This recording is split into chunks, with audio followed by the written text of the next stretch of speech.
Hi, I'm Taya Williams. Thank you for joining me here on Taya's Sweet Aroma. Today I'm going to be sharing with you the recipe for my Dreamy mashed potatoes. This recipe is the one that I go to every year during Thanksgiving time. There's just so many different variations and things you can add into mashed potatoes, but I feel like around Thanksgiving time, there's just so many other delicious side dishes on the plate that it's nice to have a good pile of just classic buttery mashed potatoes. What I'm doing now is I am peeling my potatoes. When I'm done, I'm gonna get them diced up. And there are a few other little tricks, or I guess techniques, that I'm gonna be showing you that help to ensure that my potatoes come out just nice and smooth and delicious each and every time. And so I'm gonna get these potatoes finished up and then we'll go over the ingredients. The ingredients you're gonna need for this recipe are some potatoes. What I've done with my potatoes is I rinsed them really well, peeled them, diced them, and you wanna make sure you dice them all the same size, that way they cook at the same time.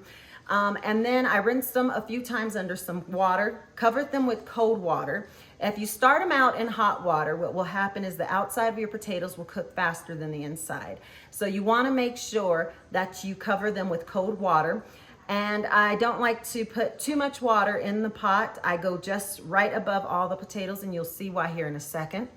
Then I also have some sour cream, some freshly ground black pepper, some dried parsley, kosher salt, whole milk, cream cheese, and butter. To get the potatoes started, what we're gonna wanna do is you're gonna put them over high heat, and I'm gonna add in my kosher salt.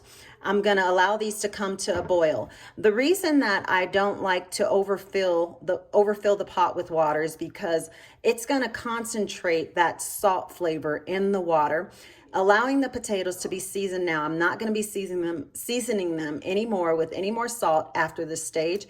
And so that is why I only use a little bit of water, and we're gonna go ahead and get the milk mixture ready. To a small pot over a low heat, what I've done is I've added in my butter, my milk, and my cream cheese. I'm gonna allow them to heat through. It's okay if they don't melt completely. You just want them to be no longer cold when it comes time to add them to the mashed potatoes.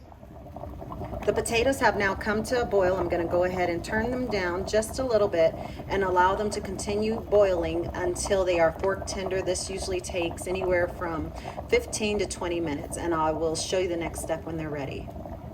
The potatoes are now ready. A good way to test them, because it's really going to depend on how big you cut your potatoes, but a good way to test them is you take a fork and you insert it into the center, and if it breaks apart really easily, then you know your potatoes are done.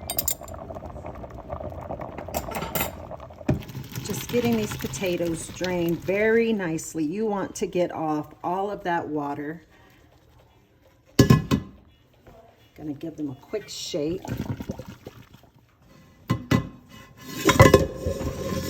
Now that I have them strained, I'm just gonna add them back to my pot. What I've done now is I've put the pot back on the stove over a lower heat. This is a very important step. I think it's very important to get out as much of that liquid as you can, and so I leave it on the burner for about 5 minutes before I get started with the next step. It's now been 5 minutes. You can tell that the potatoes are getting nice and dehydrated. They're kind of, even without anything else being added in, they're just kind of flaking apart. Now we can go ahead and start whisking them. If you do not have a handheld mix, you can also handheld mixer. You can also just use a smasher will be fine. The potatoes are nice and fluffy, and what I'm trying to do now, I've been doing this for about 2 minutes. What I'm trying to do is I'm trying to allow not only the moisture to release, but I'm making sure that there are no more lumps in the potatoes at this stage before we add the liquid in. The potatoes are now ready for us to move on to the next step. And as you can see, they kind of look like mashed potatoes at this stage. They're nice and just soft, but they are a bit dry. And that is where this moisture is gonna come. This milk mixture is gonna come in handy. They are nice and smooth. I don't see any lumps in them. So I'm gonna go ahead and take my milk mixture. You do not wanna allow this to come up to a boil. Everything's melted nicely and it's just gonna get mixed in here now. I'm gonna add about half of it in to start. And you can see as I'm adding it, just how fast the potatoes just absorb all of that delicious butter and milk. And they smell delicious. Now I'm gonna add the rest of it.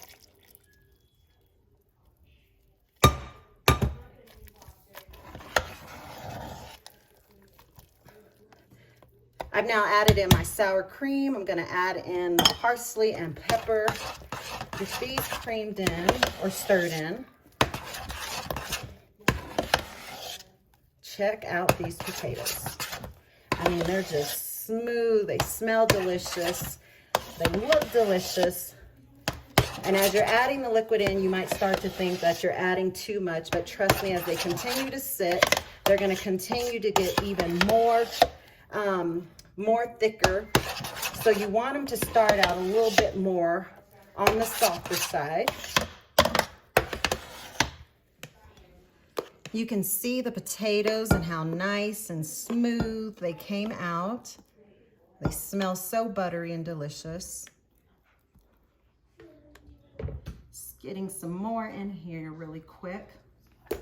As you can see, they've thickened up nicely. Smell so delicious. They're nice and smooth.